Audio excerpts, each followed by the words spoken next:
and set to have a fantastic conversation about our new recommendations for bluefin tuna, led by our in-house tuna expert, Loren. So at this point, I'm going to pass it on to Loren to give us all the information. When you're ready, Loren. Sure, thanks. Good morning, everyone, or I guess good afternoon for those of you who are on the east, like myself. Yeah, I'm really happy to be doing this for our team today, and hopefully it'll give you a bit of insight into our new recommendations. Yeah, so I do work for OceanWise, but I also am doing my PhD at Dalhousie, and I've got about 10 years of experience dealing with tuna fisheries and governance. So this is something that sits very close to my heart, and so I'm happy to answer any questions at the end, and hopefully we'll provide a bit of clarity around this recommendation today. So let's get going. If I could have the next slide, please.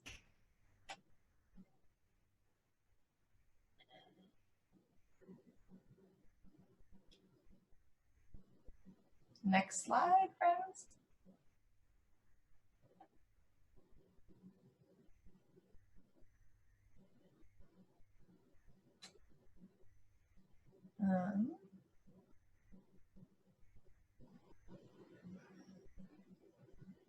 Thank you. Okay, so as you're probably now aware, OceanWise is now recommending 2 Atlantic bluefin fisheries. So we're recommending bluefin tuna from the Atlantic caught with handlines and harpoons. Most of you should be familiar with the OceanWise standard, but for those of you who need a bit of a refresher, obviously we're looking at 4 things when we evaluate a fishery. So we're looking at the stock status. So how healthy is the target population? In this case, that's bluefin. We're looking at any impacts of the gear on other species. So that's the bycatch component. We're looking at how well the fishery is managed, and then we're also looking at any impacts of the gear on the habitat. And so I know that many people here probably think of bluefin as sort of the poster child for overexploitation. So kind of going through today's talk, hopefully I'll be able to explain a little bit why we're now recommending these 2 fisheries. So next slide, please. So this is just actually a bit of a global overview to put bluefin and the other tunas in context. So I made this figure a couple years ago, but the values are still pretty accurate. So every year we catch about 5 million tons of tuna, and that's 7 different species. So you're probably most familiar with skipjack, which is the one at the top. Skipjack catch globally is about 2/3 of the world's tuna catch. We're catching about 3 million tons. And so then we've also got yellowfin, big eye, and albacore tuna. And then at the bottom, you see the 3 bluefin species. Can I have the next slide, please? And then go again. So these are the bluefins. As you see, we're not catching very much in terms of volume. So at the top there's Pacific bluefin. Then we have Atlantic bluefin and Southern bluefin, and all of these fish we're catching in the 15 to sort of 22,000 ton range. But it's important to remember that although bluefin doesn't constitute a very large volume of catch globally, they are still the most valuable fish and sort of a per kilo or per ton basis. So next slide, please. The interesting thing about bluefin as well is that there's 3 different species and they live in 3 different parts of the world. So Atlantic and Pacific, it's probably fairly intuitive to see where they live. But then we've also got Southern bluefin, which has a circumpolar distribution in sort of the Southern Ocean. And the important thing to keep in mind here is that these fish are separate species. They don't interbreed.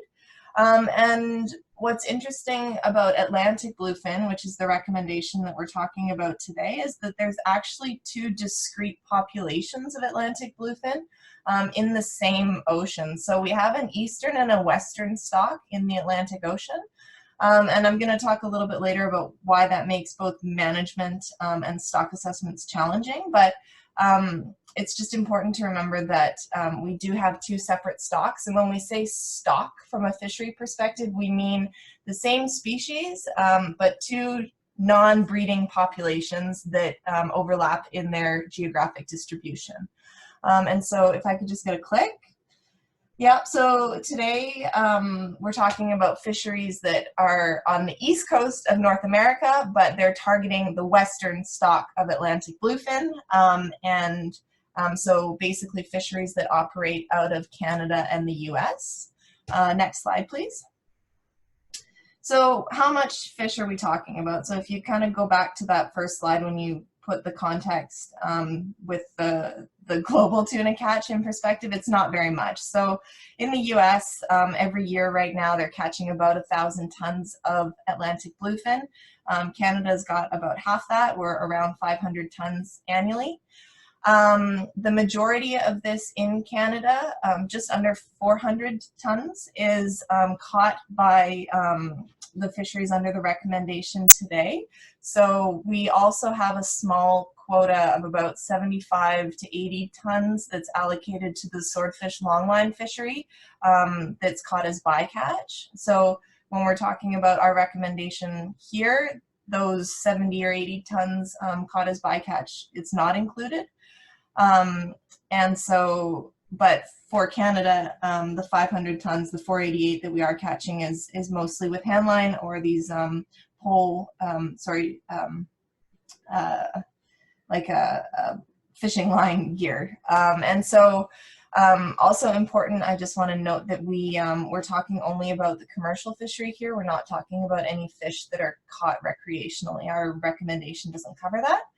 Also from sort of a global perspective, as many people know, bluefin is very popular over in Japan, and Japan still imports about 95% of all 3 bluefin species caught globally. So even most of the fish that are being caught in Canada and the States are still ending up overseas. So any fish that we are catching here and that's being sold in Canada or prepared in Canada is a small fraction of the total being caught. And I think it's important maybe at this point to highlight then the responsibility that people have as chefs and as restaurateurs to really highlight sort of the story of these fish coming from our country and making sure you know where your fish is caught, because our program is going to require some pretty significant traceability if you do choose to serve it going forward. So next slide, please. All right, so why are these bluefin fisheries recommended when we think that bluefin generally is a fish that's not in good shape? So the high score for both harpoon and handline is driven almost exclusively by the impacts of the gear. So both of these gears, and I'll show you pictures in a second, they're very selective. There's virtually no bycatch. So you'll see in the scoring card, they score exceptionally high on bycatch. I think they both score perfectly because it's a 1-by-1 fishery. You catch the fish that you target. And because tuna live in the water column, they don't live on the sea floor. There's no contact with the sea floor, so there's no damage to any surrounding benthic habitats, which is, that's our criterion for.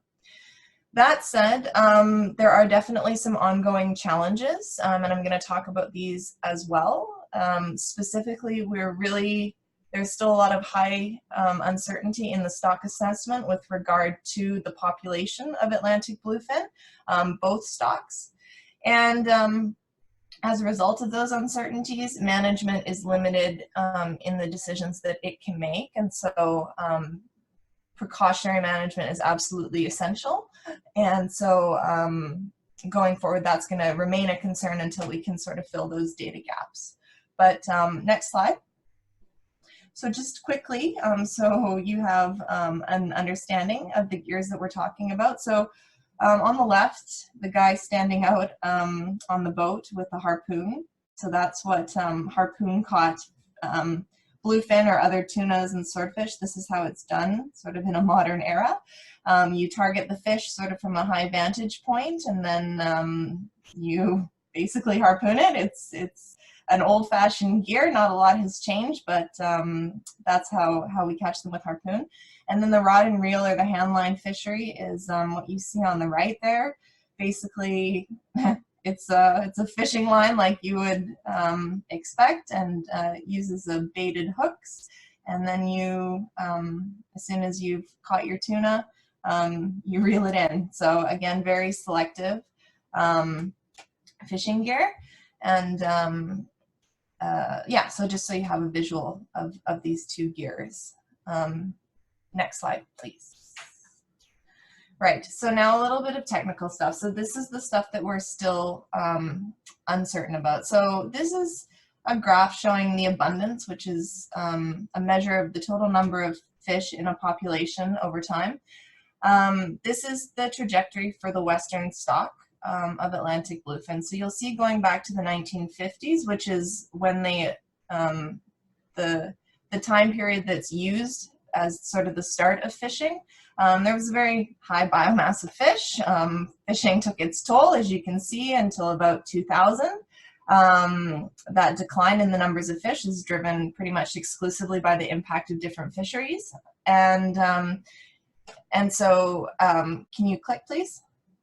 In the last decade or so, there is sort of this positive increasing trend in terms of total abundance of this population, but I really want to emphasize here that this trend, although it's in the right direction, obviously everyone can see from this graph that we're nowhere near the population of fish that we had even 5 or 6 decades ago. And so treating this with a high degree of caution is essential for management going forward. And it's something that everybody needs to keep in mind, that although this appears to be the trend we're on and that this is a success story in many ways, we still have a long way to go. And so there are a couple challenges with regard to this population of bluefin that makes this information difficult to get. One is, so I talked about at the beginning, this onset of fishing. We don't actually know, we don't have a very good estimate of what's called virgin or pre-fished biomass. And that makes it very difficult to know what % the stock is at currently. So if you don't know how many fish you start with in a given population, knowing how much you've depleted that population is virtually impossible to get. But what we see the graph here is the best estimate that we have. The other challenging thing for this species is we don't actually know what age they reach maturity. So the stock assessment is conducted using both a low and high age at maturity, which is what you see in the bottom left corner there. It's possible that these fish don't actually start reproducing until they're 14 years old. So as you can imagine, for a fish, that's a very, very old age to start reproducing. And so that's going to be a key factor in terms of how quickly the population can recover.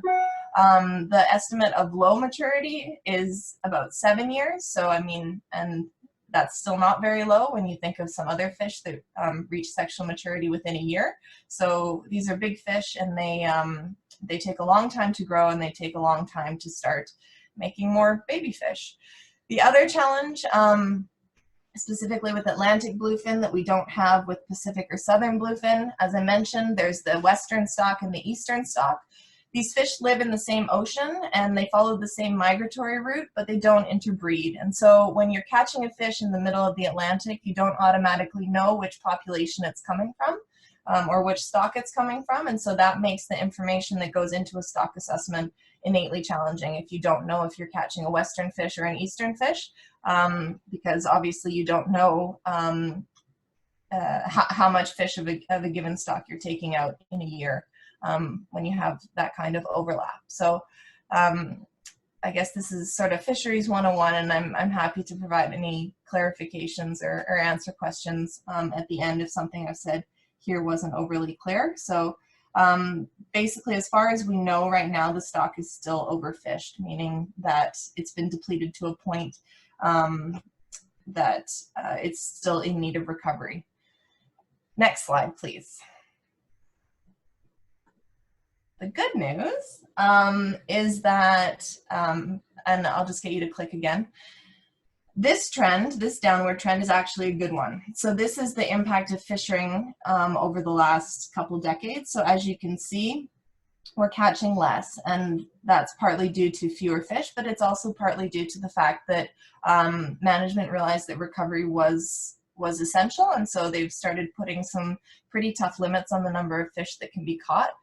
So right now, the fishing mortality, so the amount of fish being taken, is believed to be sustainable. So overfishing is not occurring. That said, it's important to remember that every fish that's caught from a depleted or an overfished population is one less fish that can reproduce, meaning that although we don't think we're depleting the stock any further, obviously by catching fish, we're still impacting the rate of recovery based on the number of fish that are there currently. So next slide, please. So I talked a little bit about management. Probably many of you know that tuna, unlike other fish species, can't be managed at a domestic level. So tuna are highly migratory, and they travel across ocean basins, and they don't have much respect for international boundaries. So fish that we get off of Canada might be down in the States 3 days later, and they might be over to Spain, you know, a week later. These fish are travelers, and so they absolutely need multilateral management in order to make sure that catch is sustainable. And so this map shows all of the 5 tuna RFMOs that exist around the world. These are intergovernmental organizations made up of different fishing countries that are, well, required to mutually agree on fishing measures. And so with regard to the Atlantic population, we're looking at ICAT, which is the one in sort of the olive color. So that's the International Commission for the Conservation of Atlantic Tunas. To sort of explain how the management of tuna works in a very simple way, I guess, is that for a species like bluefin, an overall catch limit would be agreed at ICAT. So if you think back to that slide where I talked about how Canada is catching 500 tons and the US is catching about 1,000. So those would be our national quotas for bluefin. And then it's up to Canada, so the fishing country, to then decide how that 500 tons gets allocated at a domestic level. So either by province or by gear or by fishery, right? So Canada's decided that about 400 tons can be caught by rod and reel, but we've also allocated that extra 70 or so tons to the swordfish fishery because we know that bluefin get caught as bycatch. And so any decisions around the allocation of that total catch limit fall to the country itself. And I'm happy to explain that a little bit further if that's unclear to anyone. Next slide, please. And click again. So overall, both Canada and the US, we do have strong measures in place to make sure that those quotas are not exceeded. We have very good dockside monitoring of fish that are caught. There's very good record keeping around fish that are caught. There's good observation on fishing boats with regard to bluefin. All of our sort of national policies in place to make sure that we're not exceeding our annual catch are very strong. And I'll just get you to click again. And internationally, so in the past, ICAT has failed to follow scientific advice and in many cases sort of succumbed to the pressures of the fishing industry in many regards. But in the last 10 to 20 years, they've really been improving. They're setting precautionary catch limits. There's a recovery plan in place for both Atlantic, Eastern and Western bluefin. But as I mentioned in that stock assessment section, we're still really hindered by the lack of information that we can get because we don't understand the population dynamics, as well as some of those life history traits like age at maturity. So ICAT is only as good as the information that they have, and so the quotas that are set are based on the best available information, but we still don't have all the information, I guess, that we would want. So bearing that in mind. Next slide, please. Okay, first point. Click. Thank you. So we are now recommending Atlantic bluefin caught by harpoon or handline from the Western Atlantic. Next slide, or sorry, next point. That said, we absolutely do not recommend Atlantic bluefin caught with any other gears. We do not recommend any fisheries for Southern or Pacific bluefin, so those other 2 bluefin species. And last slide. And I think it's really important to remember that all bluefin stocks, so the two Atlantic and the Pacific and the Southern, they're still heavily depleted or rebuilding. So Pacific bluefin is believed to be at 3% or less than of its virgin spawning biomass. So 3% of the fish that were once there. It's in terrible shape. Southern bluefin is also recovering slowly in the same way Atlantic is, but we still need to be very precautionary in terms of what we're seeing and also getting a better understanding of why these recoveries are happening and making sure that we don't start hammering the population again before they can properly recover. So on that note, we'll go to the last slide. I'm happy to take any questions, or if you prefer to think about things, you're more than welcome to email myself, Lorraine, or my colleagues, Claire and Rachel, at any point on this with either questions or comments going forward. So we'll open it up then. Thank you so much, Lorraine. Just wanted to say this is Claire Dawson, and we'll be monitoring the chat box for questions. So just to keep the feedback and noise levels low, if you have any questions to ask Lorraine or anyone else on our team today, we're going to ask you to please pop that into the chat box.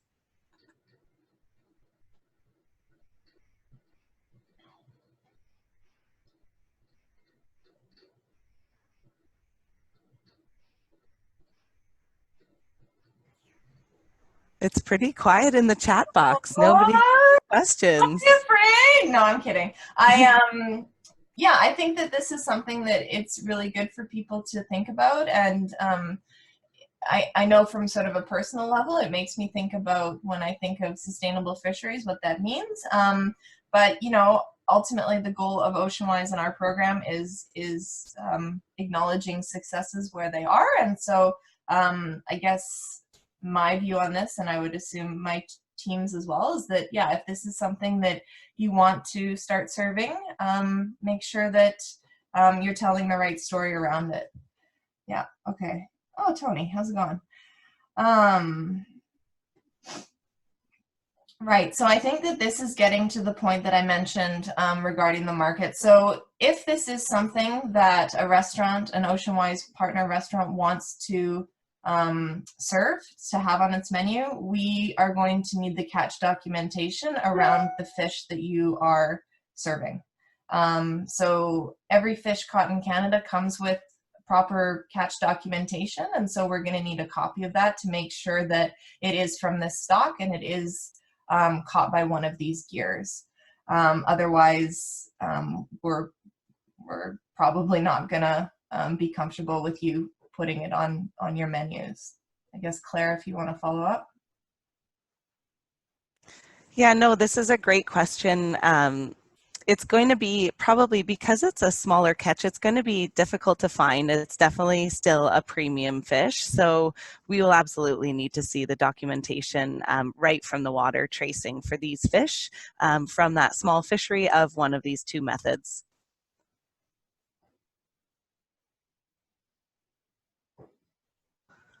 Any other questions for us today? It's not every day you have a resident tuna expert on the line. Here we go. So another one from Anthony. Is there a movement to have all Canadian caught bluefin tuna to be sold in Canada exclusively, or will it potentially always travel out of our borders? Lorraine, any thoughts on that? Yeah. Well, so I think there's kind of a couple things there. For sure, tuna, bluefin caught here, and I would assume it's the same for the States, it gets a consistent price in Japan and a high price in Japan. And so that market is obviously very well established.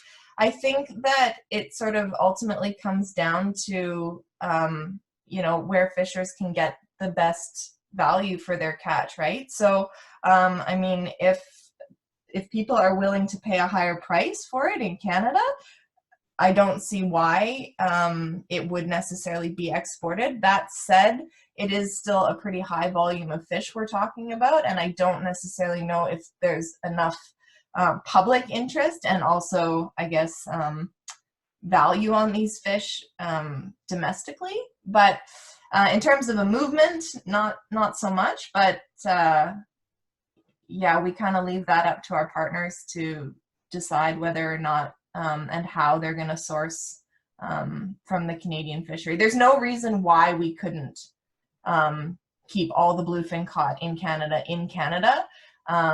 if the market was there for it.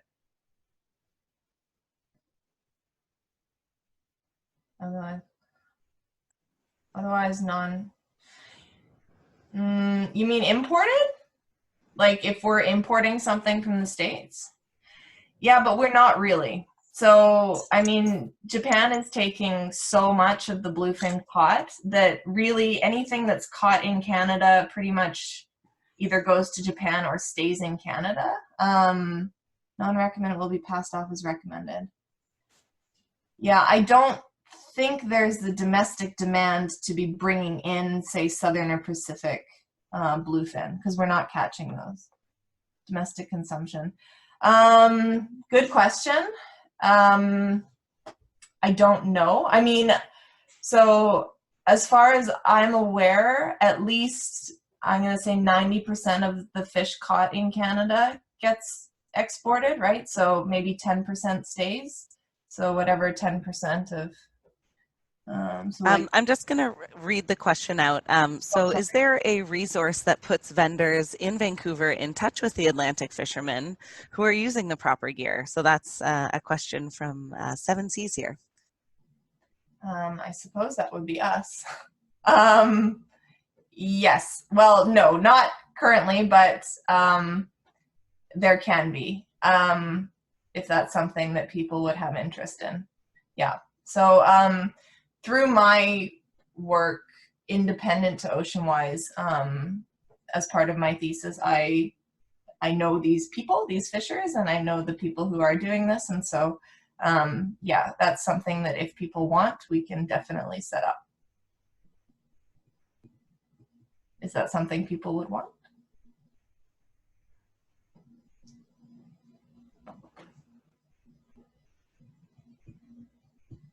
Yes, please. Okay. That's a yes. Great. Yes. So I will put this in context a little bit. There's only actually one sort of tuna broker in Canada who is, I guess, properly licensed through the Canadian Health Inspection Agency. Is that what they are? Whatever our National Health and Safety Board is around food. And so he's the one who deals with almost all of the bluefin catch from PEI. And so yes, I'm happy to make those connections happen. Giving Canada, yes, Scott. All right. Just again, I'm going to read the question so it's captured in the recording. So given Canada's relatively small amount of bluefin caught sustainably, why would we not advocate for an export ban? When you say we, Tony, do you mean Oceanwise or who do you mean? Why would we want to ban the export of our fish? If we're not consuming it all domestically. I mean, we don't need an export ban if, for example, everyone in Canada wants to consume the 400 tons caught in Canada, right? So I don't think it's about a ban. I think it's about increasing awareness for this fishery and driving, you know, a domestic market for it, right? Like, I mean, if people can get more money for their fish staying in Canada, you don't need a ban. They're just going to automatically keep it in Canada.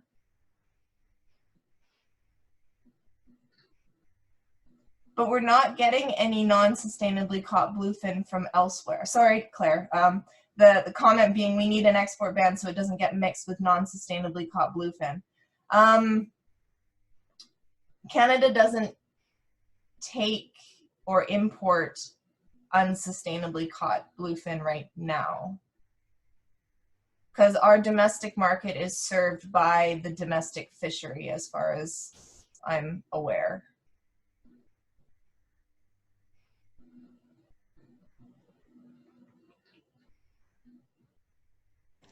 Well, lots to think about there. I think larger questions coming up certainly for how we trade fish and seafood species around the world. But we've come to time there. So I'm going to thank everyone for coming out on behalf of Oceanwise. Thank you so much for spending your morning or mid-afternoon, early afternoon with us. And thank you so much, Loren, for providing us with all of that in-depth information on this new recommendation. Again, just wanted to reiterate that if you have any additional follow-up questions, please do get in touch with us. Our emails are there and we would love to hear from you. Following this, the end of this webinar, we will be circulating a recording as well. We encourage you to share that amongst your colleagues that might not have been able to also log in today. So thank you so much for your time today, and we look forward to hearing from you soon. Bye for now.